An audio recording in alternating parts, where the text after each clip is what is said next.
नमस्कार, स्वदेश न्यूज की खास पेशकश में आप सभी का स्वागत है। मैं हूं आपके साथ राखी। देखिए, कल छत्तीसगढ़ की साय सरकार द्वारा दूसरा पूर्ण बजट पेश करने जा रही है। यह प्रदेश का 24वां बजट होगा और वित्त मंत्री ओपी चौधरी विधानसभा में इसे पेश करेंगे। बजट का आकार 1.60 लाख करोड़ रुपए होने की संभावना है, जो पिछले साल के करीब 1,47,000 करोड़ रुपए से लगभग 10% अधिक हो सकता है। देखिए हमारी एक खास रिपोर्ट।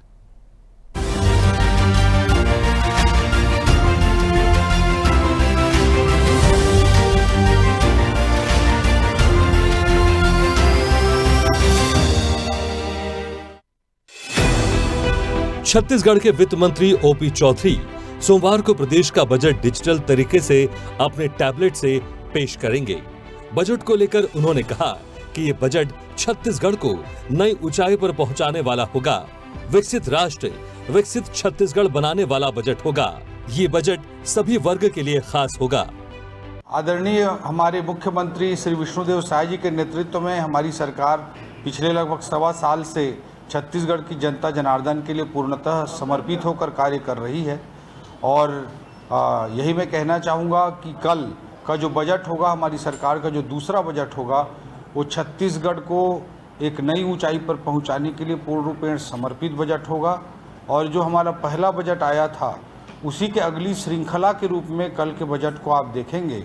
और एक जो बड़े विजन के साथ जो हम काम कर रहे हैं मुख्यमंत्री जी के नेतृत्व में, जिस तरह से देश प्रधानमंत्री जी के नेतृत्व में 2047 तक भारत को विकसित राष्ट्र बनाने के लिए काम कर रहा है, हम अपने मुख्यमंत्री जी के नेतृत्व में छत्तीसगढ़ को 2047 तक विकसित छत्तीसगढ़ बनाने के लिए काम कर रहे हैं। और इसी के कड़ी के रूप में, एक स्टेप के रूप में, एक पहले बजट को पहले कदम के रूप में और दूसरे बजट को दूसरे कदम के रूप में देख सकते हैं। छत्तीसगढ़ की सरकार बजट पेश करने वाली है।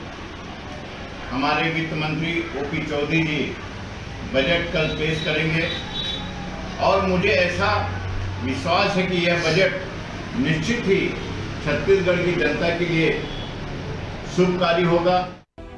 छत्तीसगढ़ के बजट में महिलाओं, युवाओं, किसानों और आदिवासी वर्ग के लिए खास ऐलान हो सकते हैं।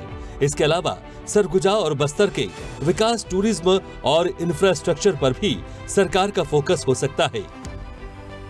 कल छत्तीसगढ़ राज्य का बजट आ रहा है। इस बजट से मैं यही उम्मीद करती हूँ कि जैसे छत्तीसगढ़ में रोजगारों की कमी है तो उसकी पूर्ति हो, किसानों को सुविधा प्रदान हो और घरेलू वस्तु या कोई भी सामग्री हो तो उसकी पूर्ति हो, उसमें टैक्स ना लगाया जाए।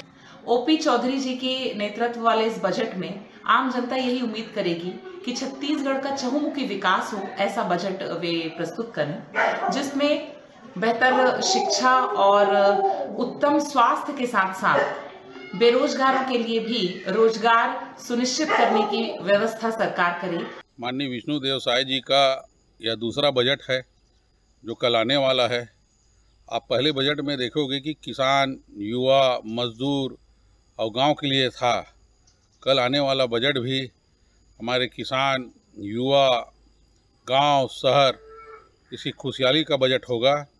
अब देखो सरकार की क्या नीति है, क्या है उसका प्रोसेसर, अब उसको तो मैं नहीं जान सकता और कह भी नहीं सकता। अब बजट आने के बाद जो भी प्रक्रिया होगी, अब देखो जिस हिसाब से टैक्स बढ़ी हुई है, मेरे को तो नहीं लगता कि छूट मिल जाए।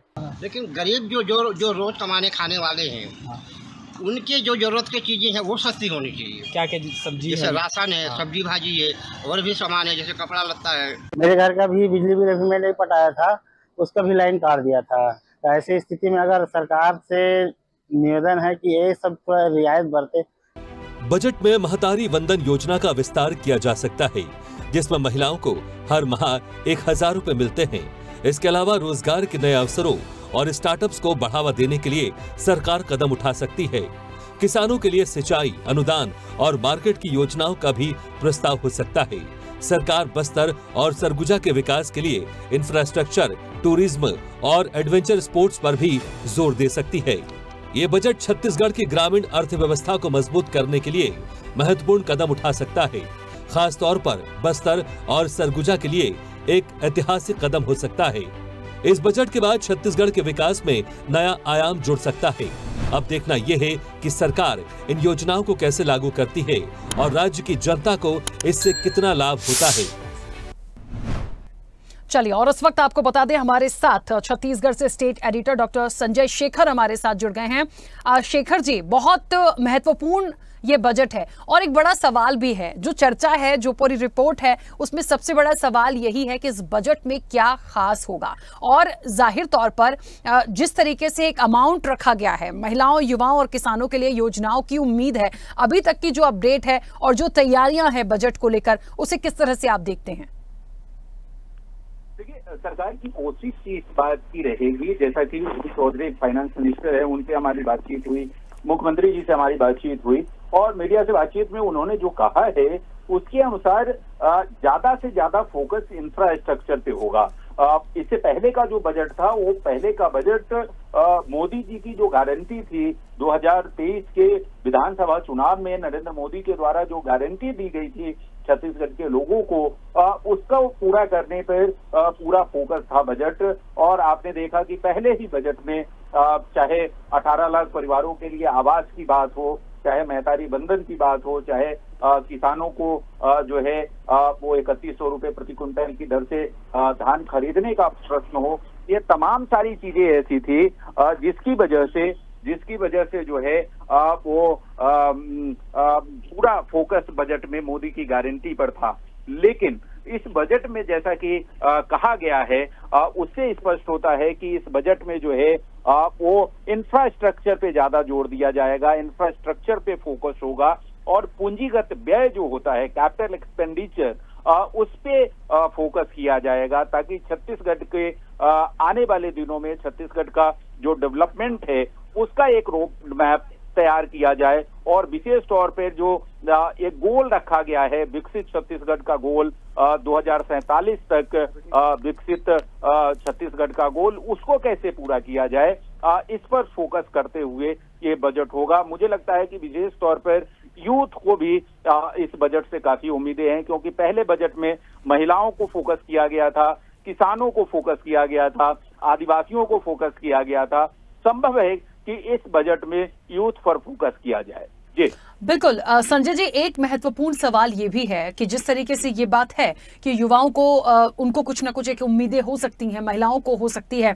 यदि हम बस्तर सरगुजा की बात करें या रोजगार के पर्पस से देखें, तो जाहिर तौर पर पूरे छत्तीसगढ़ के लिए ये बजट जो आएगा, उसमें जो कई जिले होंगे उनको भी डेवलप करना है। ये एक पूरी स्ट्रैटेजी सरकार की तरफ से होती है। तो विष्णुदेव साय जो हैं और उनका जो उद्देश्य है और जो प्लानिंग है सरकार की, उसमें कितना आपको लगता है कि कौन से ऐसे जिले हैं जिनको बहुत ज्यादा फोकस किया जा सकता है और किया जाना भी चाहिए? देखिए, अभी न केवल छत्तीसगढ़ बल्कि केंद्र सरकार का भी पूरा फोकस जो है वो छत्तीसगढ़ का बस्तर संभाग है। बस्तर संभाग के जो नक्सल प्रभावित जिले हैं, जिनको केंद्र सरकार ने आकांक्षी जिलों की सूची में भी रखा है, उनका डेवलपमेंट, उनका जो है उनको विकसित जिलों की श्रेणी में शामिल करना, वहां पर इंफ्रास्ट्रक्चर डेवलप करना। विशेष तौर पर बस्तर संभाग के कई ऐसे इलाके हैं जो आज भी पहुंच विहीन है, जहां पर आवागमन का कोई साधन नहीं है, पुल पुलिया नहीं है, सड़कें नहीं है। तो ऐसे जो तमाम इलाके हैं, ऐसे जो तमाम क्षेत्र हैं, करीब करीब अभी भी 3000 ऐसे बसाहट है जहां पर आवागमन का कोई साधन नहीं है बस्तर में, और यही बड़ा कारण है कि नक्सलवाद वहां फल फूल रहा है। तो पूरे केंद्र सरकार का फोकस, गृह मंत्री का फोकस बस्तर से और छत्तीसगढ़ से नक्सलवाद का खात्मा है, देश से नक्सलवाद का खात्मा है। और देश से नक्सलवाद के खात्मे की जब हम बात करते हैं तो बस्तर महत्वपूर्ण हो जाता है, क्योंकि देश में अभी जो 38 जिले नक्सल प्रभावित है, उसमें से अकेले छत्तीसगढ़ के 15 जिले हैं और पूरा बस्तर संभाग के 12 जिले उसमें हैं। तो और इसको नक्सलियों का, माओवादियों का मुख्यालय भी जो छत्तीसगढ़ का अबूझमार इलाका है उसको कहा जाता है। तो ऐसे में मुझे लगता है कि जब केंद्र सरकार का, अमित शाह का फोकस नक्सलवाद का खात्मा है मार्च 2026 तक, ऐसे में अगर यहाँ साय सरकार का बजट आ रहा है, विष्णुदेव साय की बजट आ रहा है, तो उसमें मुझे लगता है कि बस्तर के जिलों पर डेवलपमेंट पर फोकस किया जाएगा। और सरगुजा की आपने बात की, तो सरगुजा चूंकि मुख्यमंत्री का क्षेत्र है, मुख्यमंत्री सरगुजा संभाग के ही जसपुर से आते हैं। जसपुर भी एक जमाने में माओवाद प्रभावित हुआ करता था, लेकिन अब वहां पर माओवाद का प्रभाव नहीं है, लेकिन डेवलपमेंट की काफी गुंजाइश उन इलाकों में भी है। तो ऐसी स्थिति में मुझे लगता है कि बस्तर और सरगुजा और विशेष तौर पर मुख्यमंत्री से संबंधित जो जिला है जशपुर, उस पर फोकस बजट में होना चाहिए। बिल्कुल संजय जी, क्योंकि आज सीएम साई की अध्यक्षता में एक कैबिनेट बैठक भी हुई और एक अहम बैठक थी जो खत्म हुई। जाहिर तौर पर क्या माना जाए कि जो बजट आने वाला है, इस बैठक के माध्यम से कई अहम ऐसे मुद्दे हैं, बिंदु हैं जिस पर मुहर लगी है। क्या उसकी एक छवि मैं कहूं या एक कहा जाए कि उसमें से कोई ऐसी महत्वपूर्ण बैठक में बातें निकली हैं जिसकी एक छवि जो है वो कल के बजट में हमें देखने को मिलेगी? देखिए, बजट में मोटे तौर पे जो है आज बजट पे चर्चा हुई है, बजट भाषण पे, लेकिन मुझे लगता है कि बजट भाषण को कल भी जो है एक औपचारिक अनुमोदन दिया जाएगा। और क्योंकि बजट जो है वो विधानसभा की प्रॉपर्टी होती है, सदन की प्रॉपर्टी होती है, इसलिए उसकी कोई चर्चा कैबिनेट की ब्रीफिंग में नहीं हुई है। लेकिन आज जो कैबिनेट के डिसीजन बताए गए हैं अभी से पहले, कुछ देर पहले ब्रीफिंग में, उसमें जो आबकारी नीति है उसको सरकार ने मंजूरी दी है और फुटकर जो मदिरा शुल्क लिया जाता था 9.5%, उसको राज्य सरकार ने समाप्त कर दिया है। खरीदी का नियम वैसे ही रहेगा। इसके अलावा करीब करीब आधा दर्जन जो संशोधन विधेयक है, जिसमें रजिस्ट्रीकरण संशोधन विधेयक भी शामिल है, श्रम संशोधन विधेयक शामिल है, ऐसे आधा दर्जन जो है विधेयकों को मंजूरी दी गई है। इसके अलावा कई अन्य महत्वपूर्ण फैसले लिए गए हैं, जिसमें जो शासकीय संपत्ति है उससे बेदखली का जो संशोधन अधिनियम है उसको भी मंजूरी दी गई है। तो इस तरीके से तमाम आज के कैबिनेट के बैठक में निर्णय हुए हैं। लेकिन मूल जो मुद्दा था वो मुद्दा था बजट पर चर्चा का, और बजट पे चर्चा हुई है। बजट पे चर्चा करके कैबिनेट ने उसको अनुमोदन कर दिया है। कल ठीक 12:30 बजे से बजट भाषण होगा और उसमें सारी चीजें आएंगी। और जैसा कि मैंने आपको कहा कि इस बार बजट का फोकस जो है यूथ होगा, जो नक्सल प्रभावित जो क्षेत्र हैं और आदिवासी बहुल क्षेत्र हैं वो होगा। और मैं आपको बता दूं, यूथ को फोकस होने का एक और महत्वपूर्ण जो कारण है वो ये है कि पिछले 1 साल के दौरान जो नौकरियां छत्तीसगढ़ में होनी चाहिए थी, निकलनी चाहिए थी, वो नहीं हो पाई। बीजेपी ने अपनी मोदी की गारंटी में वादा किया था कि अगले 5 साल में 1 लाख सरकारी नौकरियां देंगे। तो उस लिहाज से पिछले 1.5 साल में कम से कम 30,000 नौकरी दी जानी चाहिए थी, लेकिन वो नहीं दी गई है। तो कम से कम इस फाइनेंशियल ईयर में, और जो घोषणाएं की गई थी विशेष तौर पे जो स्कूल एजुकेशन मिनिस्टर तत्कालीन थे बृजमोहन अग्रवाल द्वारा, उनके द्वारा स्कूल शिक्षा विभाग में, उच्च शिक्षा विभाग में, बाकी विभागों में जो घोषणाएं की गई थी वो रिक्तियों को भी पूरा नहीं किया गया। तो मुझे लगता है कि कल के बैठक, और इसके लेकर के जो फाइनेंस मिनिस्टर है ओपी चौधरी, उनकी भी काफी आलोचना हुई थी। उनकी जो एक छवि युवाओं में थी वो भी कहीं ना कहीं डेंट हुआ है। तो मुझे लगता है कि इस बार के बजट में यूथ पर कहीं ना कहीं फोकस रहेगा। जी बिल्कुल संजय जी, क्योंकि छत्तीसगढ़ का ये 24वां बजट है और सबसे महत्वपूर्ण बात है कि 1.60 लाख करोड़ रुपए होने की संभावना तो है इस बजट की, जो पिछले साल से यदि कंपेयर करें तो एक बात बहुत महत्वपूर्ण है कि वो 1,47,000 करोड़ रुपए से लगभग 10% अधिक हो सकता है। तो जाहिर तौर पर जब इतनी आगे और बढ़ाने की बात हो रही है तो उसमें कई ऐसे वर्गों को भी फोकस करने की बात की। लेकिन साई सरकार के लिए, विष्णुदेव साई के लिए ये बजट और 10% अधिक बढ़ाते हुए इसको लाना, ये एक क्या चुनौती जैसा मानते हैं और कितना सक्सेस भी इसे देखते हैं छत्तीसगढ़ के लिए? देखिए, मैं आपको बताऊं कि आपको ओपी चौधरी जो फाइनेंस मिनिस्टर है वो उनके उस बयान को याद करना चाहिए जिसमें उन्होंने कहा था कि अगले 5 साल में हम छत्तीसगढ़ की जो जीडीपी है, ग्रोस डोमेस्टिक प्रोडक्ट, सकल घरेलू उत्पाद, उसको हम बढ़ा करके जो है वो 2 गुना करना चाहते हैं। तो इस दृष्टिकोण से अगर आप देखेंगे तो मुझे लगता है कि ये कम से कम इस बार का बजट उससे भी ज्यादा होना चाहिए। मुझे लगता है कि 1,10,000 करोड़ के आसपास होना चाहिए या उससे ज्यादा होना चाहिए। तो चूंकि पहले ही सरकार का फोकस है कि 2028 आते आते तक जो हमारा बजट का साइज है और जीडीपी का साइज जो है वो डबल होना है।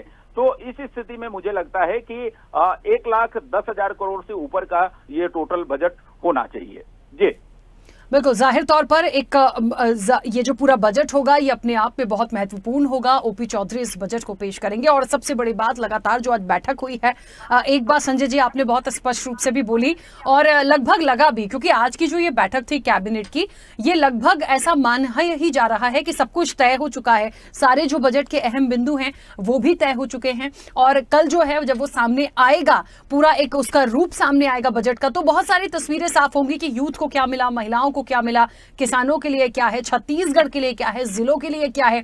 लेकिन एक सवाल यहां पर और बनता है और वो ये है कि छत्तीसगढ़ की विष्णुदेव साय सरकार लगातार जब से एक नेतृत्व उन्होंने संभाला है, जो जिम्मेदारियां हैं किसी भी सरकार के लिए, देखिए यदि सफलता होती है तो चुनौतियां भी होती हैं, बहुत सारी चीजों को देखना होता है। ऐसे में ये बजट और उन बजट में जिन भी चीजों को शामिल किया गया है वो दे देना, कहते हैं ना कि कई बार लाखों करोड़ों रुपए का अमाउंट तो आ जाता है लेकिन धरातल पर उसे साकार करना ये किसी चुनौती से कम नहीं होता। तो लगातार ये जो नेतृत्व है उसे आप कितना सफल देखते हैं आने वाले समय के लिए?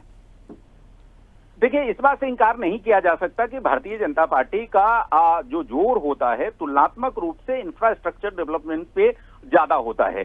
छत्तीसगढ़ में अगर आप जो भी इंफ्रास्ट्रक्चर देख रहे हैं, अभी जो भी लोग छत्तीसगढ़ आते हैं उनको जो दिखता है, अभी मैं जहां से खड़ा हूं और जहां से आपको लाइव दे रहा हूं, ये इसके पीछे जो मंत्रालय का भवन दिख रहा है, नया रायपुर जो पूरा बसाया गया है, अलग अलग जिले बनाए गए हैं, जिले का इंफ्रास्ट्रक्चर तैयार किया गया है, ये तमाम भारतीय जनता पार्टी की तत्कालीन जो 15 साल की डॉक्टर रमन सिंह की सरकार थी उनका देन था। और इस बार भी सरकारों का यही फोकस है, मौजूदा सरकार का, विष्णुदेव साय जी की सरकार का, कि जो है वो इंफ्रास्ट्रक्चर पर फोकस हो। और इंफ्रास्ट्रक्चर पर फोकस के दृष्टिकोण से अगर हम बात करें तो मुझे लगता है कि जैसा कि मैंने आपको पहले कहा कि जो नक्सल प्रभावित इलाके के जो ऐसे गांव हैं जो पहुंच विहीन है, हालांकि पीएम जनधन योजना के तहत से भी वहां पर काम हो रहा है, सेंट्रल गवर्नमेंट के जो अलग अलग फंड्स हैं उसके माध्यम से, लेकिन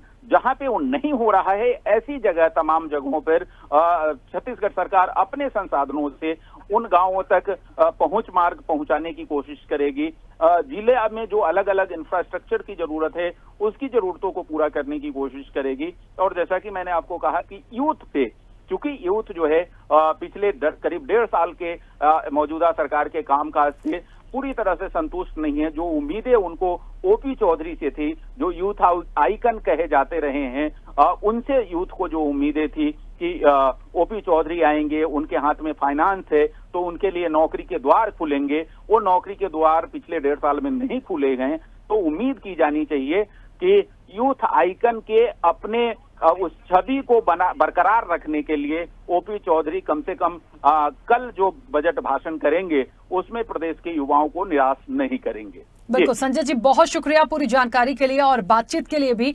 तो देखिए, एक बात तो है 24वां बजट छत्तीसगढ़ का और सबसे महत्वपूर्ण है ओपी चौधरी जो कि वित्त मंत्री हैं, वो इस बजट को पेश करेंगे। उसके पहले आज जो सीएम है विष्णुदेव साय, उनकी अध्यक्षता में एक महत्वपूर्ण जो कैबिनेट बैठक थी, कई अहम प्रस्तावों पर मुहर लगी और देखिए काफी लंबी ये बैठक चली और उसमें लगभग ये तय माना जा रहा है कि उसकी एक छवि यदि कहा जाए कि वो बजट के रूप में दिखेगी तो बिल्कुल दिखेगी, क्योंकि लगभग सारे पॉइंट्स पर बात हो चुकी है। अब सिर्फ वो आम जन के सामने वो बजट आएगा और जिस तरीके से संजय जी बता भी रहे थे कि यूथ पर बहुत ज्यादा फोकस करने की कोशिश है कि उसी से आने वाले समय में एक बड़ा डेवलपमेंट छत्तीसगढ़ में देखने को मिलेगा। ऐसे ही वीडियोस के लिए लाइक करें, शेयर करें, फॉलो करें, YouTube पर जाकर सब्सक्राइब कर बेल आइकन दबाना ना भूलें और ताजा अपडेट्स के लिए स्वदेशलाइव.com पर जरूर जाएं।